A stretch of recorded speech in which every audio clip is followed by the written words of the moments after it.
Praise the Lord. Hallelujah. கர்த்தர் நாமத்துக்கு மகிமை உண்டாவதாக. நவம்பர் மாதம் 24ஆம் தேதி கர்த்தர் நம்மை இம்மட்டமாக காத்து வழிநடத்துவதற்காக அவருக்கு நாம் நன்றியோடு அவரை ஆராதித்து துதித்து அவருடைய வார்த்தையை கேட்டு அவருடைய திருவிருந்தில் பங்கு கொண்டு அவருடைய ஆசீர்வாதத்தை பெற்றுக்கொள்ள நாம் அனைவரும் கர்த்தரை இந்த நாளில், இந்த ஓய்வு நாளில் அவரை நாம் மகிழ்ச்சியோடு அவருடைய கூடாரத்தில், அவருடைய ஆலயத்தில், அவருடைய திருப்பலியில் ஆராதனை நாம் உள்ளத்தின் ஆழத்திலிருந்து அவரை நாம் துதிப்போமாக. இந்த நாளில் ஆதியாகமம் 31ஆம் அதிகாரம் 16ஆம் வசனம். ஆதியாகமம் 31ஆம் அதிகாரம் 16ஆம் வசனம். தேவன் உமக்கு சொன்னபடியெல்லாம் செய்யும் என்றார். தேவன் கர்த்தர் ஆண்டவர் உமக்கு உங்களுக்கு சொன்னபடியெல்லாம் செய்யும் என்றார்கள். இதனுடைய அர்த்தங்கள் கர்த்தருடைய வழி நடத்துதலுக்கு கீழ்ப்படிவதும் அதை பின்பற்றுவதும் நம் வாழ்வில் மிகவும் முக்கியமான ஒரு காரியமாகும். ஆண்டவருடைய வழி நடத்துதலுக்கு, ஆண்டவருடைய வாழ்க்கை பயணத்திற்கு நாம் அனைவரும் அவரை கீழ்ப்படிவதும் அவரை பின்பற்றுவதும் நம் வாழ்க்கையில் மிகவும் முக்கியமான ஒரு காரியமாகும். ஆண்டவருடைய பாதையில் நடப்பது, அவருடைய வழிகளில் நடப்பது, அவருடைய வழிகளை நாம் கடைபிடித்து வாழ்வதும் அவருக்கு நாம் கீழ்ப்படிவதும் நாம் வாழ்க்கையில் முக்கியமான ஒரு அங்கமாக நாம் கருத்தில் எடுத்துக்கொண்டு அவருடைய வாழ்க்கை பாதையில் நாம் தொடர வேண்டும். கடவுள் சொல்வதை கேட்பவர்களாகவும் அதன்படி செய்கிறவர்களாகவும் நாம் இருக்க வேண்டும். ஆண்டுடைய சொல்லு அதை கேட்டு நடப்பவர்களாகவும் அதன்படி நாம் வாழ்க்கையில் செய்து நடப்பிப்பவர்களாகவும் நாம் இருக்க வேண்டும் என்றார். தேவன் மேலுள்ள, ஆண்டவர் மேலுள்ள விசுவாசத்தில் நாம் உறுதியாக இருந்து தைரியமாக நம்முடைய வாழ்க்கையில் செயல்படுவதும், மிகச்சிறிய விஷயங்களில் கூட தேவனுடைய வழிகாட்டுதலை நாம் பின்பற்ற வேண்டும். ஆண்டவர் தம்முடைய வார்த்தைக்கும் ஆலோசனைகளுக்கும் வழிநடத்துதலுக்கும் நீங்களும் நாம் கீழ்ப்படுவதற்குரிய பிரதிபலனை நிச்சயமாக உங்களுக்கு அளிப்பார், நமக்கு அளிப்பார் என்பதை நாம் முழு மனதுடன் நம்ப வேண்டும். அப்படியாக நாம் ஒவ்வொருவரும் இந்த நாளில் ஆண்டவரை நோக்கி இந்த நேரத்தில் கூப்பிடுவோம். என் அன்புள்ள ஆண்டவரே, என் அனுதின வாழ்க்கையில் நீர் என்னை வழிநடத்தி வருவதற்காக உமக்கு நன்றி செலுத்துகிறோம், ஸ்தோத்திரிக்கிறோம். நீர் தொடர்ந்து எங்களை வழிநடத்தி நாங்கள் எந்த வழியில் செல்ல வேண்டும் என்பதை எங்களுக்கு நீர் வழிகாட்ட வேண்டும் என்று மனத்தாழ்மையுடன் வேண்டுகிறோம். நாங்கள் எங்கள் வாழ்க்கையில் உமது வழிகளையும் உமது வழிகாட்டுதல்களை மட்டுமே பின்பற்றி செல்ல இன்று தீர்மானம் செய்ய எங்களுக்கு நீ அந்த கிருபை தர வேண்டும் என்று நாம் அனைவரும் ஒருமித்து ஆண்டவரை நோக்கி துதித்து இந்த நாளில் மகிழ்ச்சியோடு அவரை நாம் ஆராதிப்போமாக.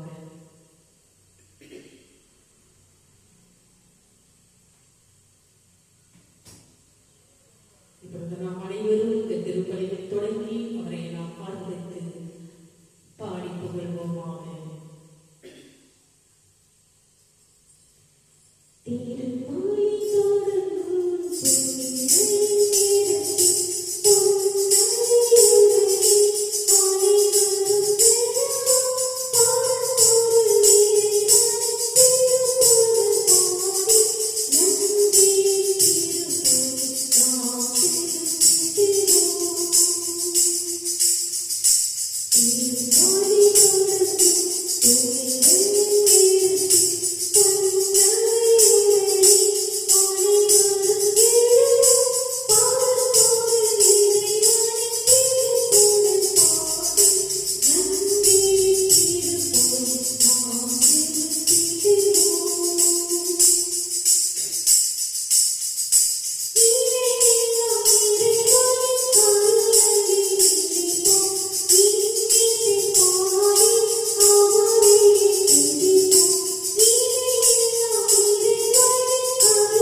ஆண்டவரை நோக்கி உள்ளத்தின் ஆழத்திலிருந்து அவருடைய வார்த்தைகளை கேட்டு மீண்டுமாக நாம் வீட்டிற்கு சென்று ஒவ்வொரு நாளும் அவருடைய வார்த்தைகளை படித்து பயன்பெற வேண்டும் என்று உங்களை நான் தாழ்மையோடு கேட்டுக்கொள்கிறேன். இப்பொழுது நாம் ஆண்டவருடைய வார்த்தைக்கு கடந்து செல்வோமாக.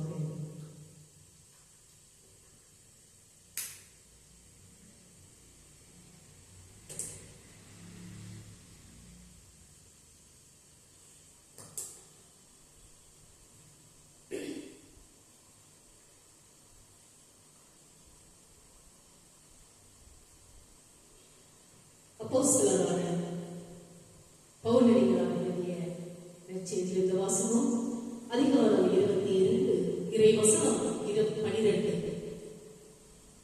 வேத பிரமாணத்தின்படி பக்தி உள்ளவன், அப்பொழுது வேத பிரமாணத்தின்படியே பக்தி உள்ளவனும் அங்கே குடியிருக்கிற சகல யூதராலும் நல்லவன் என்று சாட்சி பெறுகிறவனுமாகிய அனனியா என்னும் ஒருவன் எந்த மார்க்கத்திற்கு விரோதமாக கிரியை செய்து கொண்டிருந்தானோ அந்த ஜீவ மார்க்கம் இயேசு கிறிஸ்துவே தமஸ்குவுக்கு போகும் வழியில் தன்னை சந்தித்ததையும் அதற்கு பின் நடந்த எல்லா நிகழ்வுகளையும் பவுல் ஜனங்களுக்கு விவரித்து சாட்சியாக அறிவித்தார்.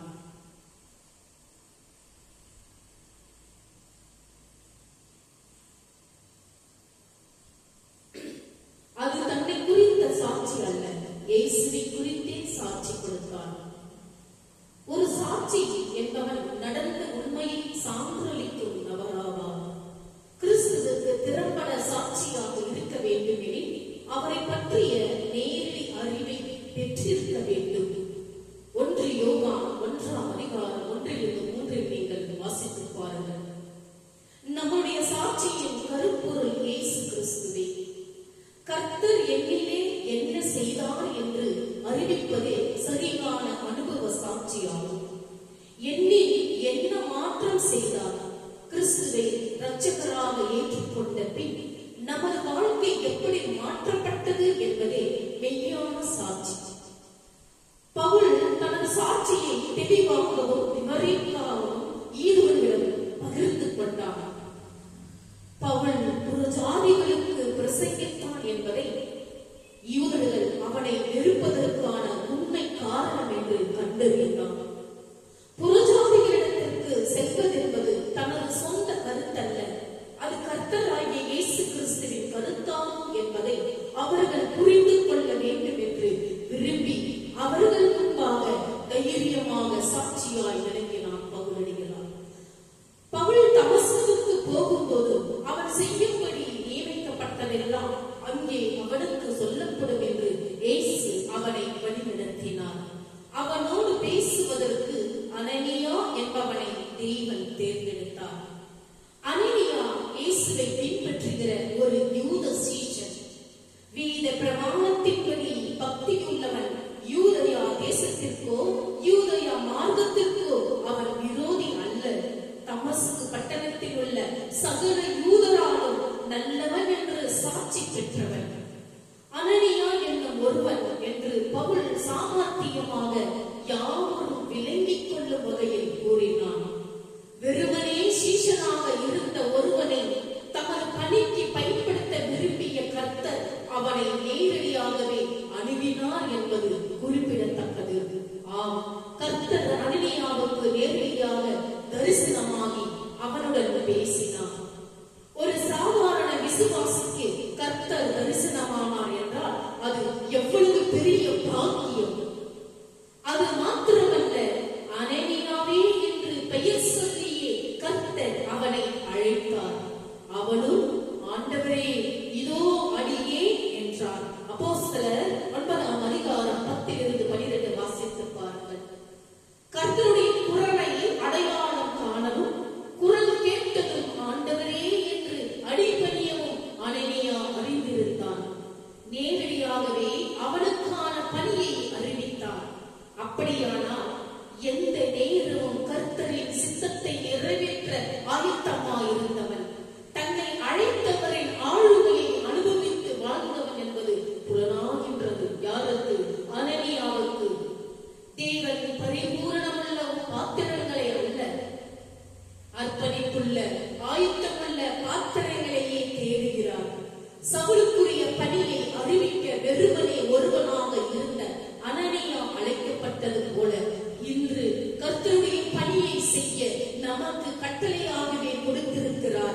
மத்தேயு 28ஆம் அதிகாரம் 19-20 வாசித்து பாருங்கள்.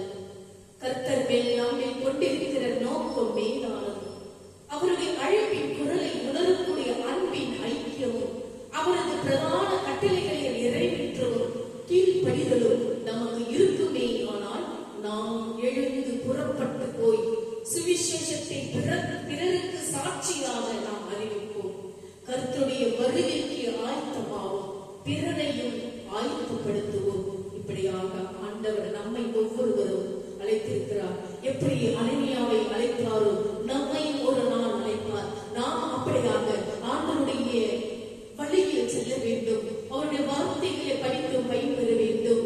அவருடைய பிள்ளைகளாக குடும்பமாக வாழ வேண்டும். அவருக்கு கீழ்ப்படிந்து அவருடைய வழிகளை நாம் பின்பற்றுவோமானால் நம்முடைய வாழ்க்கையில் ஆண்டவர் நம்மோடு இருந்து நம் தேவைகளை ஒவ்வொன்றும் அவர் சந்தித்து நமக்கு ஒவ்வொன்றும் இரட்டிப்பாக நமக்கு காரியங்களை வாக்கியப்படுவார் என்று இந்த நாளில் கர்த்தர் தாமே உங்களை ஒவ்வொருவரையும் ஆசீர்வதிக்கின்றார். அப்படியாக இந்த நாளில் நாம் அனைவரும் ஆண்டவரை மகிழ்ச்சியோடு ஏற்றுக்கொண்டு அவருடைய ஆசீர்வாதத்தை பெற்றுக்கொள்ளவும் அவருடைய திருவிருந்தில் பங்கு கொள்ளவும் வேண்டும் என்று கர்த்தர் தாமே இந்த நாளில் உங்களையும் என்னையும் அழைத்திருக்கின்றார். நம் அனைவரும் அப்படியாக இந்த நாளில் அவருக்கு நன்றி செலுத்தி நன்றியோடு அவரை துதித்து மகிழ்ந்து பாடுவோமாக.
In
இறைவா, இந்த காணிக்கையை ஆசீர்வதித்து புனிதப்படுத்தி ஆவியில் உண்மையில் உமக்கு உகந்ததாக செய்வது இவ்வாறு உடைய அன்பு திருமகன் எங்கள் ஆண்டவருமான இயேசு கிறிஸ்துவின் திருவுடலாகவும் இரத்தமாகவும் இக்காணிக்கை மாறுவதாக. அவர் தாம் பாடுபடுவதற்கு முந்தின நாள் வணக்கத்துக்குரிய தம் திருக்கைகளில் அப்பத்தை எடுத்து வானோக்கி கைகளை உயர்த்தி கண்களை உயர்த்தி எல்லா வல்ல இறைவன் தம் தந்தையுமாக உமக்கு நன்றி செலுத்தி வாழ்ந்துரைத்து எல்லாம் வல்ல இறைவனுக்கு நாம் அனைவரும் இந்த அப்பத்தை பிட்டு தம் சீடர்கள் அளித்து அவர் கூறியதாகும். அனைவரும் இதை வாங்கி உண்ணுங்கள், ஏனெனில் இது உங்களுக்காக கையளிக்கப்படும் என் உடல் என்றார்.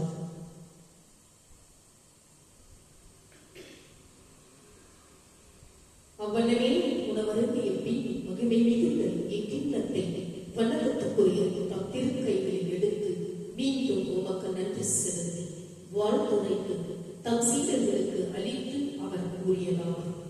அனைவரும் இதை வாங்கி பருகுங்கள், ஏனெனில் இது புதிய நித்திய உடன்படிக்கையான என்ற அர்த்தம். இது பாவ மன்னிப்புக்கென்று உங்களுக்காகவும் எல்லாருக்காகவும் சித்தப்படும். இதை என் நினைவாக செய்யுங்கள் என்றார்.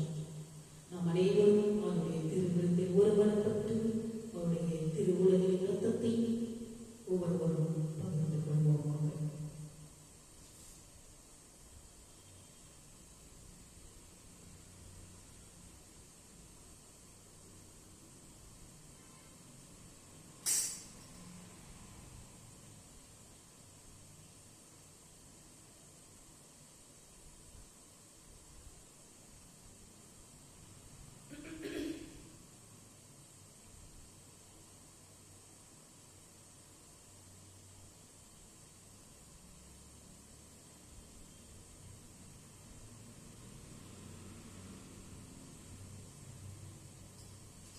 நன்றியோடு அவரை நாம் துதித்து பாடுவோமாக.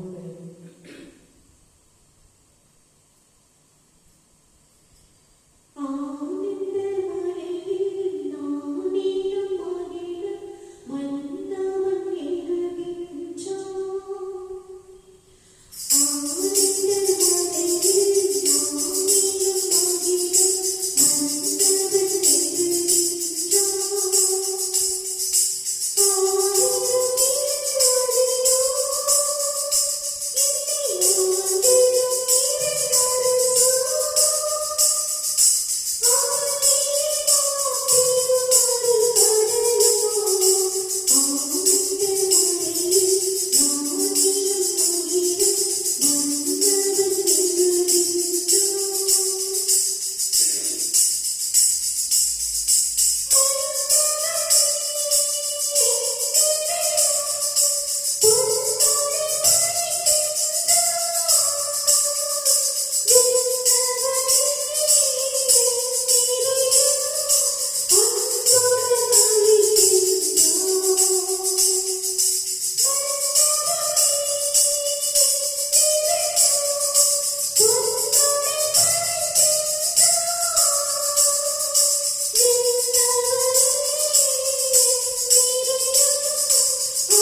நீர் சமாதான பிரபுவாக பிறந்ததால் இந்த ஞாயிற்றுக்கிழமை காலையில் உம்மால் மட்டுமே கொடுக்கக்கூடிய சமாதானத்தை நாங்கள் நாடுகிறோம்.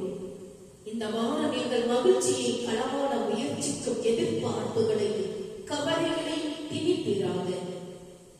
நம்பிக்கையால் எங்களை நிரப்பி வாரத்தின் வேலைகளை சரிவர செய்யும் பொறுமையை எங்களுக்கு தருவீராக. குழப்பங்களுக்கு மத்தியில் அமைதியையும் சித்திக்கும் தருணங்களையும் கண்டறிய எங்களுக்கு நீர் உதவும். தேவனாகிய பிதாவே, உமது வேலையில் எல்லாவற்றையும் அளவாக்கியதற்காக நன்றி செலுத்துகிறோம். நீர் தாமதம் செய்கிறீர் என்று நாங்கள் அடிக்கடி நினைக்கிறோம். ஆனால் நீர் சரியான நேரத்தில் வருகிறீர் என்பதையும் நீர் எப்போதும் கட்டுப்பாட்டில் வைத்திருப்பதையும் நாங்கள் அறிகிறோம். சபைக்கு உதவுவதற்காக சரியான நேரத்தில் சவுலின் மாற்றத்தை பற்றியும் ஜனங்கள் பயப்பட்ட சவுலை சரியான நேரத்தில் சந்திக்கும்படி அனனியாவுக்கு அறிவுறுத்தினதையும் நாங்கள் படித்த அப்போஸ்தலர் புஸ்தகத்தில் இந்த உண்மையை நீர் எங்களுக்கு தெரியப்படுத்துகிறீர்கள். தேவனை நேசித்தவருடைய நன்மைக்காகவும் அவருடைய நோக்கத்தின்படி அழைக்கப்பட்டவர்களுடைய நன்மைக்காகவும் எல்லாமே ஒன்றாக செயல்படுவதை புரிந்து கொள்ள எப்போதும் எங்களுக்கு நீர் உதவும். இயேசுவின் நாமத்தில் ஜெபிக்கிறோம் எங்கள் ஜீவனுள்ள நல்ல பிதாவே, ஆமென். என் ஆத்துமாவே கர்த்தரை ஸ்தோத்திரி, என் முழு உள்ளமையை அவருடைய பரிசுத்த நாமத்தை ஸ்தோத்திரி. என் ஆத்துமாவே கர்த்தரை ஸ்தோத்திரி, அவர் செய்த சகல உபகாரங்களையும் மறவாதே. நாம் அனைவரும் கண்களை மூடி அவருடைய ஆசீர்வாதத்தை பெற்றுக் கொள்வோமாக. நம்முடைய ஆண்டவராகிய இயேசு கிறிஸ்துவின் கிருபையும் பிதாவினுடைய அன்பும் பரிசுத்த ஆவியினுடைய அன்யோன்ய ஐக்கியம் நம்மோடும் நம்முடைய குடும்பத்தோடும் யாரெல்லாம் இந்த யூடியூப் சேனலை பார்த்துக் கொண்டிருக்கின்றார்களோ ஆண்டவருடைய வெளிச்சமானது உங்கள் மேல் பிரகாசமடையத்தக்கதாகவும் ஆண்டவர் வருமற்றும் உங்கள் மேல் சந்தோஷம் சமாதானம் என்றென்றும் நிலைத்திருப்பதாக. ஆமென். May God bless you.